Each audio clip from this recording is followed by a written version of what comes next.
We are most alive, we have the most energy, we are most intimate with our best selves when we're progressing towards our mighty mission. I think what's happened on the planet right now is there's been a great seduction and a great brainwashing. When we are kids, we want to be astronauts. We want to do all our dreams. And we're full of curiosity, and we're loving. And we're passionate, and we're strong. We're not afraid to be ourselves. But as we leave the perfection of childhood, the hypnosis and the brainwashing begins. Be reasonable. So that's our nature, but our parents give us limitation based on their limited psychology. And don't sing too loudly, don't dream too big, don't be too passionate. As we've left who we truly are, we've contracted. And now it's all about staying safe in the world versus going out there and letting our brilliant, our primal genius shine. And a lot of people just have stuffed that pain of disappointment and their doubt really deep inside. And they just are addicted to distraction and escapes because they don't want to deal with their potential that they've denied. What's the most important key to success? I think it's hunger. It's not getting satisfied. A hunger that doesn't go, a hunger to learn, a hunger to grow, a hunger to serve, a hunger to give, a hunger to create breakthroughs. Most people are hungry until they make a certain amount of money and then they get comfortable. And there's nothing wrong with that, but it's not about the money. It's not about the business. It's about your growth. Because every one of us either grows or dies. People ask me all the time, what does it take to be happy? I say one word, progress. Progress equals happiness, because achieving a goal feels good for how long? A week, a month, 3 months, and then there needs to be something else. And the reason for something else is because you gotta grow. I want to find more, all I can. And in that second, you have to dive in that to find more. Because if you're not willing to go in there and face yourself, I can find anything. You can live right here on surface, man, right here on surface. So if there is an ending to this world and there is somewhere to go and there's a judgment, you're gonna get there and you might see a chart, and that chart may tell you who you should have been. And now you get the rest of your life to think about that.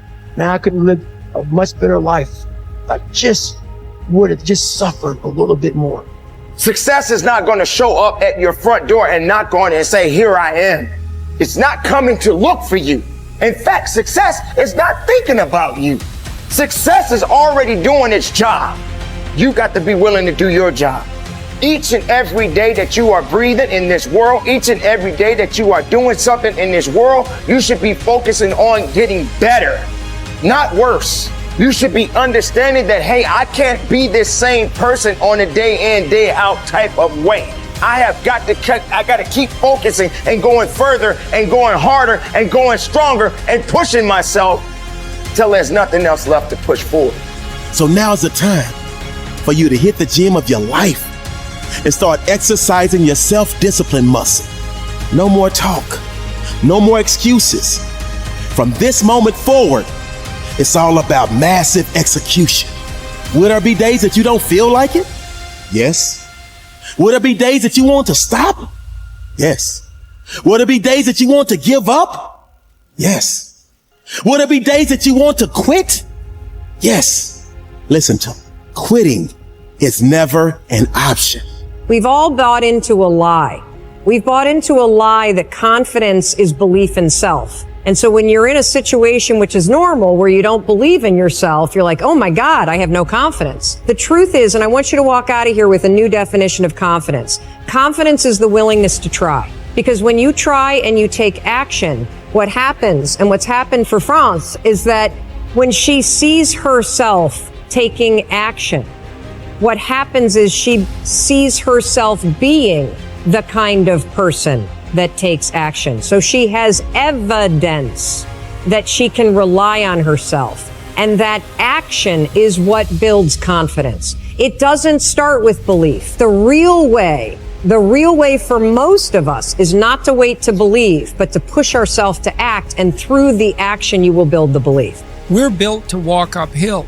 And when you reach the pinnacle of the hill, you want to stop and appreciate the vision. But the next thing you want is a higher hill in the distance, because it's the uphill climb that it's from the uphill climb that we derive our value. And I mean this technically. So almost all the positive emotion we feel, especially the the emotion that fills us with enthusiasm, and that's to be filled with the Spirit of God, by the way, because that's what enthusiasm means. That's experienced in relationship to a goal. And so in some sense, and this is part of the religious enterprise, you want a goal that you can never attain, right? So you can always move closer to the goal that recedes as you move towards it. You think, well, that's frustrating. It's like Sisyphus pushing the rock uphill. But it's not, because as you pursue that goal, you put yourself together and your life does get better and richer and more abundant. And that's why the highest levels of virtue and goal are in some sense transcendent. You want them to be above everything you're doing so you can continually move towards something that's more sublime and better. That's what you are. You're here to live, not to sleep. I didn't study, I didn't study a book.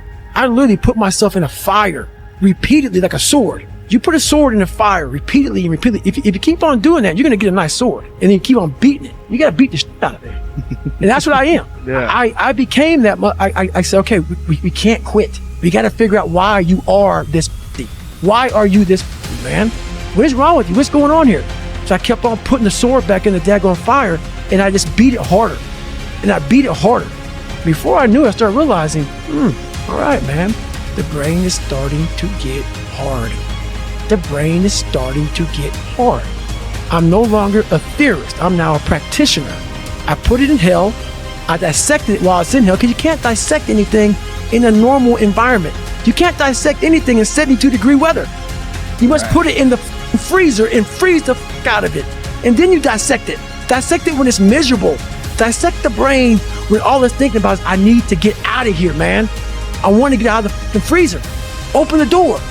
And he said, nah, 5 more seconds, man. 5 more seconds in the freezer. And that's when you start to pick that brain apart. And that's what all this stuff did to me.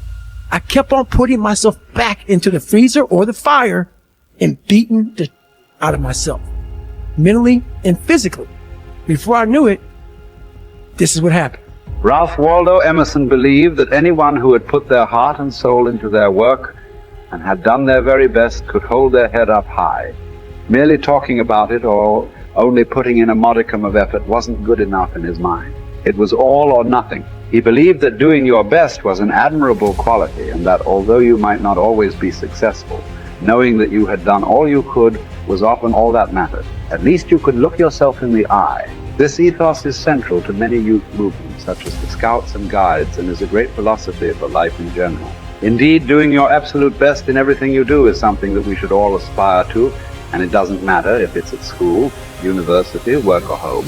If you think about it, doing your best is also central to self-reliance, because it allows you not only to test your capabilities, but also helps you to learn and therefore extend them.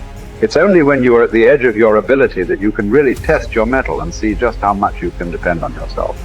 Only ever working inside your comfort zone or doing just enough to get by may be easy, but is rarely rewarding. And it never allows you to develop into a fully rounded person or realize your full potential. The following quote from Theodore Roosevelt sums up the essence of Emerson's point. It is not the critic who counts, nor the man who points out how the strong man stumbled, or where the doer of deeds could have done better.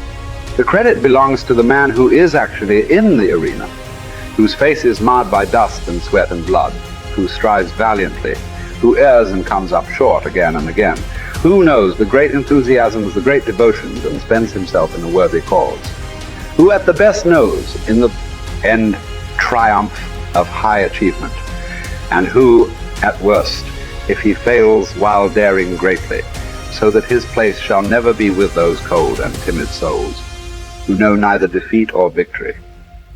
When you are working on your next task, give it your full concentration and really put the effort in to produce the best possible end result. Even if it doesn't lead to glittering success, you should be proud of yourself for doing your very best. No man fails who does his best.